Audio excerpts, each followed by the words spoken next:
Prime Minister Lee Hsien Loong has arrived in St. Petersburg, Russia for the G20 summit. The two-day meeting will see leaders discussing current challenges facing the global economy. They are also expected to make a strong push for economic growth and job creation. Imelda Saad reports.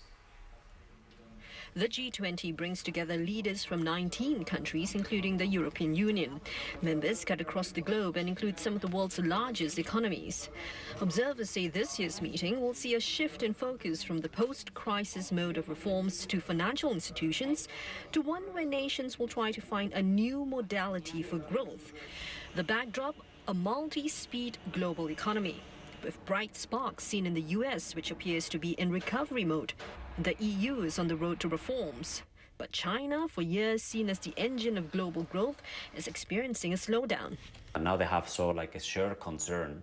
Both of these regions now find questions about how can we find a sustainable model for growth. Professor Fatah said developed economies need to find ways to sustain growth and address issues such as government debt, while emerging ones will have to scale up their economies. Well, a lot of the emerging markets have grown because commodity prices have done extremely well over the last 10 years. But if those prices stabilize or they don't grow as fast, you need to find other sources of growth that have to come from innovation, from technology. Now, that's a little bit harder. As chair, one of the priorities for Russia is to find drivers of growth and in turn create jobs. We now have about 200 million people unemployed in the world.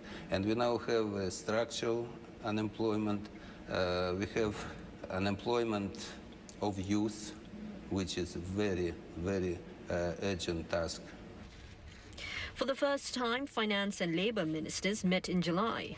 You cannot solve unemployment without addressing such issues as payments, as trade unions, as other problems which are directly related to job creation and development of human potential. A task force has been formed to look into issues such as job creation through sound monetary and fiscal policies, as well as jobs for vulnerable groups.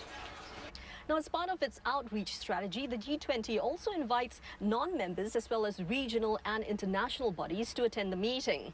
This is so that views are more representative, and it also enhances the legitimacy of the G20 process. So, as part of this effort, the Russian chair has invited Singapore to attend this year's meeting, and Prime Minister Lee Hsien Loong will be heading up to St. Petersburg for the Leaders Summit.